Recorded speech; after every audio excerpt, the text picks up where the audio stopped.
Por isso, fiquei muito feliz com essa notícia que o Brunão vai colocar aqui para a gente na tela.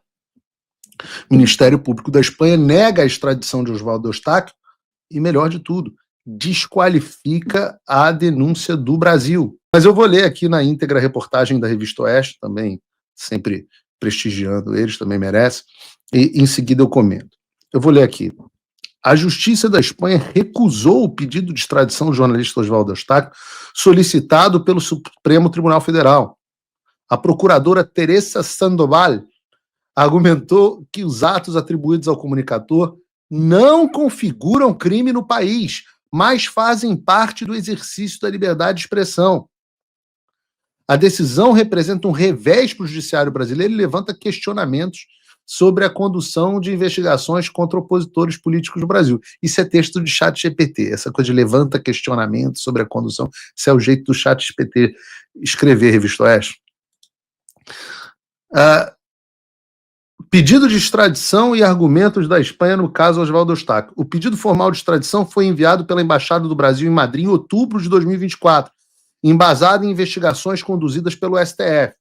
De acordo com os autos, Oswaldo Eustáquio teria participado de uma suposta organização criminosa que teria feito ameaças a policiais federais e tentado, abre aspas, a abolição violenta do Estado Democrático e, abre aspas, de novo, um golpe de Estado. O jornalista teve a prisão determinada pelo STF em agosto de 2024 e, posteriormente, se refugiou na Espanha.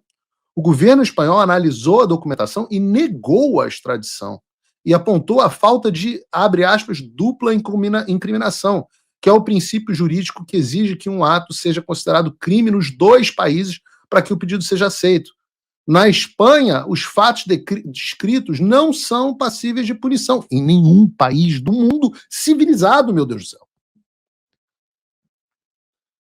Não são passíveis de punição, pois estão protegidos pelo direito à liberdade de expressão. A negativa foi protocolada no último dia 7 de março, mas conforme informou a Oeste, Oswaldo Eustáquio tomou conhecimento da decisão apenas na manhã desta terça-feira, dia 11, quando foi adicionada no sistema judicial do país. Estou pulando de alegria, disse o comunicador. Não sei, eu gosto de jornalista, né? Disse o jornalista. Comunicador, não sei o que é esse. Comunicador é tipo o Silvio Santos.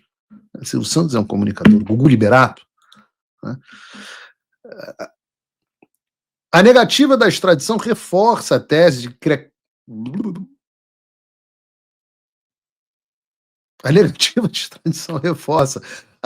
de que a criminalização da opinião tem avançado no Brasil.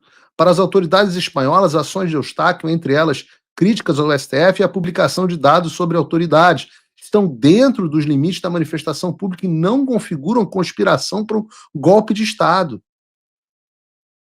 Disse o governo da Espanha. Entendam, a Espanha é governada pela esquerda.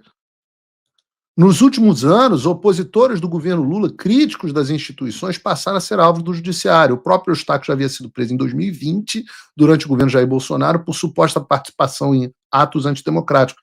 No entanto, nunca foi formalmente condenado. A recusa da Espanha representa um constrangimento para o STF, que vem sendo criticado pelo tratamento dado a jornalistas políticos de direita. A extradição de Eustáquio fazia parte da narrativa do combate ao extremismo bolsonarista, promovida por ministro da Corte e setores alinhados à esquerda. E o que acontece agora com Oswaldo Eustáquio? Esse texto totalmente escrito por ChatGPT. Tá? Com a recusa da extradição, Oswaldo Eustáquio poderá permanecer na Espanha sem risco de ser deportado para o Brasil. Não. ChatGPT. Deportado não, extraditado. Deportado é um procedimento, eu não sei se foi o jornalista ou o ChatGPT, mas deportado é um procedimento imigratório, que tem a ver com visto. Extraditado é que é um procedimento de tratados internacionais de transferência de prisioneiros. Só para correção aqui.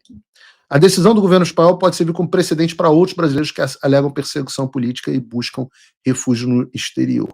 Se você acompanha o meu conteúdo e quer que ele continue no ar, considere apoiar. Com pouco mais de $5 por mês, você já faz a diferença.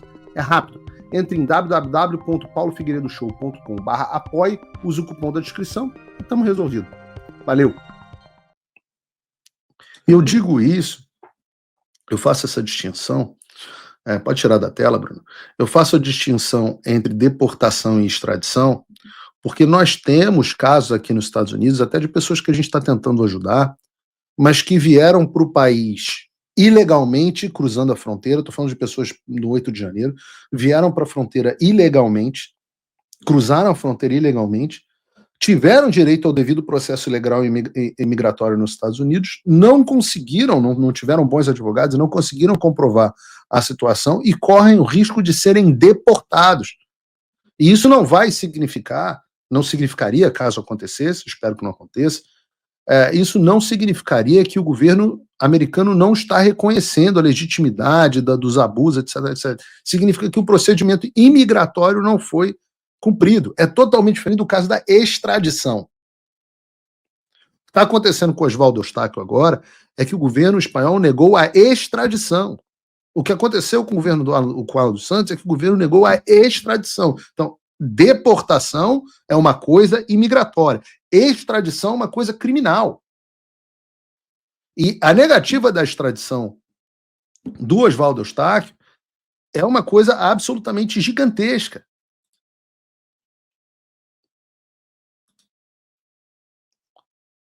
Absolutamente gigantesca. Eu vou lembrar que na semana passada eu trouxe aqui no Paulo Figueiredo Show o advogado do Alan dos Santos, doutor Renaud Santos, Renaud Filho, que disse que os Estados Unidos já tinham recusado o pedido de extradição do Alan feito pelo Alexandre. E não só isso.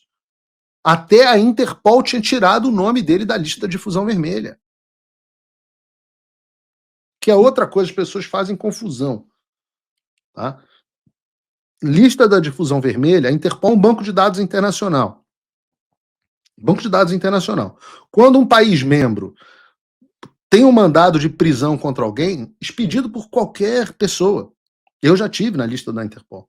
Qualquer pessoa, quando eu tive detido, eu conheci um cara que tinha sido colocado na lista da Interpol também pelo presidente pela Irmandade Muçulmana no Egito. O cara era um egípcio, a Irmandade Muçulmana foi lá e colocou o nome dele, porque ele era parente do Nasser, que foi presidente do Egito há muito tempo. Então qualquer país mesmo pode colocar. A Coreia do Norte, se eu não me engano, já pediu para botar o Trump, já houve países que pediram para botar o Benjamin Netanyahu e por aí vai. Em geral, a Interpol aceita pedidos, exceto quando são casos flagrantemente políticos. No caso do Alan dos Santos, a Interpol teve o nome, colocou o nome do Alan dos Santos e depois retirou o nome, porque analisou o caso e viu justamente isso que está vendo aí agora. A mesma coisa. Que não havia nenhum crime descrito ali pelo Alexandre. Em outras palavras, a Interpol disse que o Alan dos Santos não havia cometido crime, que o Alexandre estava inventando crimes. A mesma coisa disse o governo dos Estados Unidos, sob o governo Biden ainda, governo de esquerda, que o Alan dos Santos não havia cometido nenhum crime, que o que ele havia feito estava coberto pela liberdade de expressão e que o Alexandre de Moraes estava inventando crimes. Agora nós temos a Espanha, outro país governado pela esquerda, recusando mais um pedido de extradição feito pelo Alexandre. Nós temos também casos similares na Argentina, que pessoas que não foram extraditadas até hoje pela autoridade do país. Veja, some a isso. Há algumas semanas nós tivemos a decisão liminar no caso do Trump Media e do Rumble contra o Alexandre, em que a juíza federal americana, Mary Scriven, disse com todas as letras que o Alexandre está violando tratados internacionais e acordos de cooperação entre o Brasil e os Estados Unidos. Eu vou citar aqui ipsilíteres o que ela disse para não cometer nenhuma injustiça.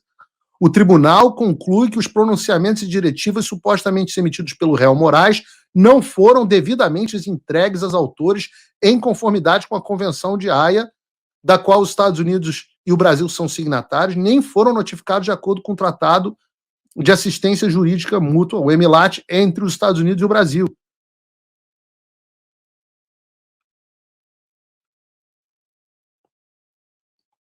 Então, quando você junta o caso do Rumble, do Oswaldo Eustáquio, do Alan dos Santos, da Argentina, você chega a uma conclusão inevitável.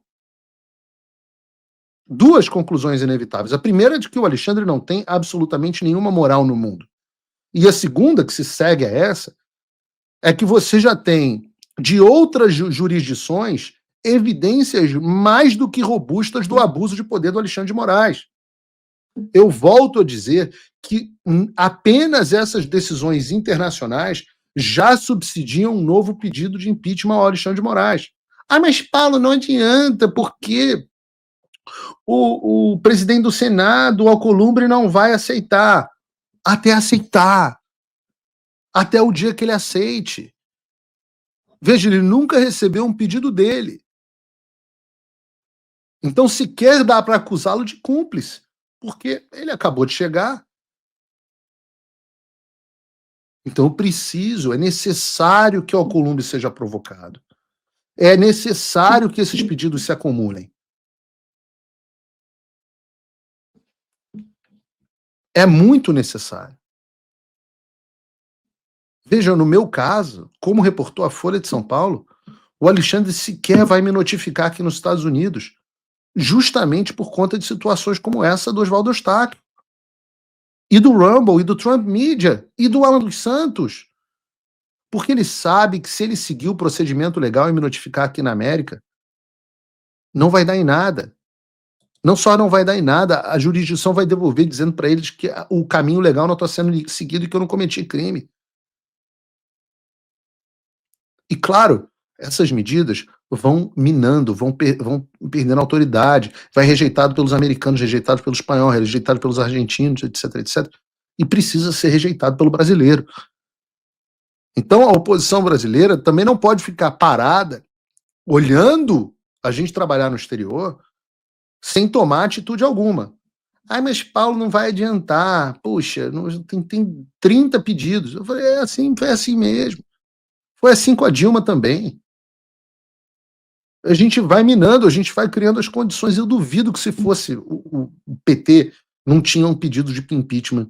E vocês têm que aprender a fazer oposição com coisas que realmente não vão funcionar. Se você, como eu, está dormindo mais tranquilo agora que o Trump voltou à presidência, ótimo. Mas e o Brasil? Nosso país continua no buraco. A volta do Trump nos dá esperança, mas as coisas não vão se resolver sozinhas. Vai ser preciso muito trabalho, meu e seu. E não adianta xingar muito nas redes sociais achando que isso resolve alguma coisa. Não tem salvador da pátria, não tem um político que vai resolver por você. A responsabilidade é sua. Eu larguei tudo para me dedicar a isso. E você? Como você pode ajudar sem abandonar as suas obrigações? Simples. Apoie quem está na linha de frente. Sem isso, esse trabalho simplesmente não continua. Acesse www.paulofigueiredoshow.com/apoie e com a partir de $5 por mês, garanta que isso siga em frente. Se puder ir além, torne-se meu patrono Gold e participe do meu grupo privado e ajude a definir as minhas próximas pautas. A diferença entre vencer e perder está na ação.